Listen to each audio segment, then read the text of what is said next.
Every now and then, when I bump into people from Greenbelt, or some of them would visit me to Quiapo, they would always ask me, Father, miss na miss ka na namin. Namimiss mo rin ba ang Greenbelt? Namimiss mo rin ba kami? And you always see me just smile when you propose those questions to me. Namimiss nyo ba ang Greenbelt? Namimiss nyo ba kami? Now, I will tell you the answer. No. No, because I never miss Greenbelt Chapel. I never miss the community because you will always be in my heart. So everywhere I go, I will never miss you because you're always with me. To be in one's heart. That is the very essence of life. And I thank the Lord for giving me this opportunity to once again celebrate the Mass with you. And I thank Father Dave for the opportunity. The servants here know the term PB. So I'm here as a PB for Father Dave. And out of obedience, I come here as he asked me to come here. Dapat sumunod sa nakakatanda. No? Kaya nandito po. But with or without Father Dave, I will still be here to celebrate this Mass. And I beg your indulgence if in some way I will make reference to Mami Feli, who celebrates her 91st birthday. No? Palakpakan naman natin si Mama Feli. During her stronger years, Greenbelt Chapel was her home. And for the family, up to now, Greenbelt Chapel is their home. That is why, as I said, Father Dave, we're here. I will still be here to join Mami Feli and the family in thanking the Lord. So I beg your indulgence if sometimes I will make reference to her. Pag nag-91 din kayo, special mention ko rin kayo, no? Pag nag-91 kayo, may 7 anak kayo, 15 apo, 15 apo sa tuhod, special mention ko kayo. No? As I look around, iba sa inyo, nasa pwesto pa rin nila, no? But some, I think, have gone ahead already or are not here with us. But at the end of the day, is still to become part of God's heart that matters. And that is what I discovered in Quiapo. The countless devotees who go there, because in the end, they want to remember, as they look at the Nuestro Padre Jesus Nazareno, despite the many crosses, the many trials, the many sufferings of life, they don't want to forget the glory of God, that Jesus is their Savior. Jesus will deliver them. Jesus is always with them. And you're all welcome to Quiapo. If you happen to pass by, drop by the office and say you are from Greenbelt, and you're very much welcome. And I'll bring you closer and nearer to the Nazareno, and together we pray for one another.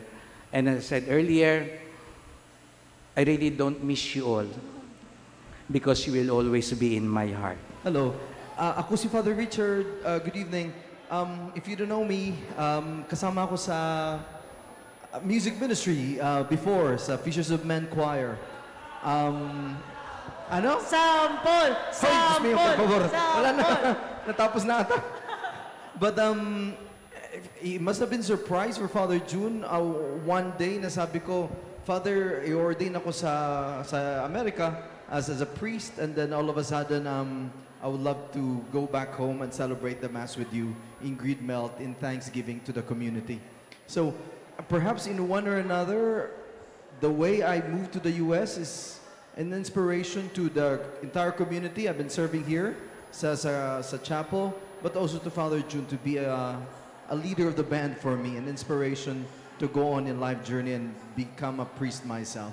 So thank you each and everyone, especially to Father June for being an inspiration, and I'm pretty sure lots and lots of vocations are flourishing because of this community that we have. Thank you. Thank you so much, Father Richard. Marty. Father Marty. Thank you, Father. Straight English yun, di ko kaya yun. Nosebleed. 17 years yung inilagi ni Father June dito sa Greenbelt, and 7 years doon sa 17 na yon ay nanyayahan niya akong samahan ang komunidad na ito, Landmark and even Villa San Miguel Chapel, to become a sojourner, a brother priest who would minister to his community. Nasabi ko na sa kanya na bagamat hindi niya kailangan na i-share yun, pero bilang sa pagiging busilak ng kalooban ni Father June, he allowed me to become part of his ministry dito sa pamayanan na ito. In particular, doon sa mga young professionals natin, and at the same time sa buong community ng Greenbelt Chapel. So, Father June, thank you for allowing me to become part of those 7 dun sa 17 years mo dito sa Greenbelt Chapel. And you're always been a brother and a friend, and most of all, and a good example for me in my priestly ministry.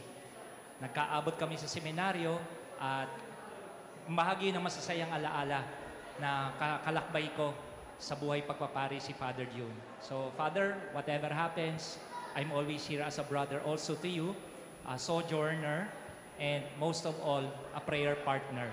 My prayers and continuous friendship and support para sa iyo po. Happy anniversary, and thank you for your service sa community na ito.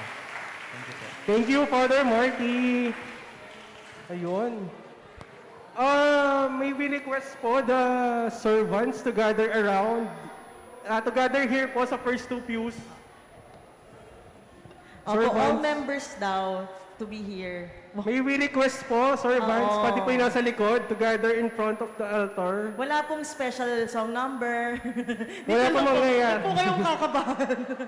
We just want everybody to come here in front. In the first 2 quadrants of the altar. Kasi po, mahilap yung umiikot ng ganun, bro.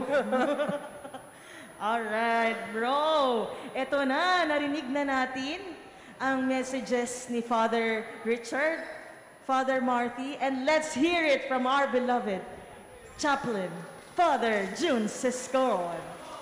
Father, tala, tila ibon. Ayan, sige po, ayan ang mga the remnants. Ayan. So pag huwag nyo na ipalabas yung video, baka hindi na ako igalang sa Quiapo, no? But seriously, like to express my sincerest gratitude to everyone.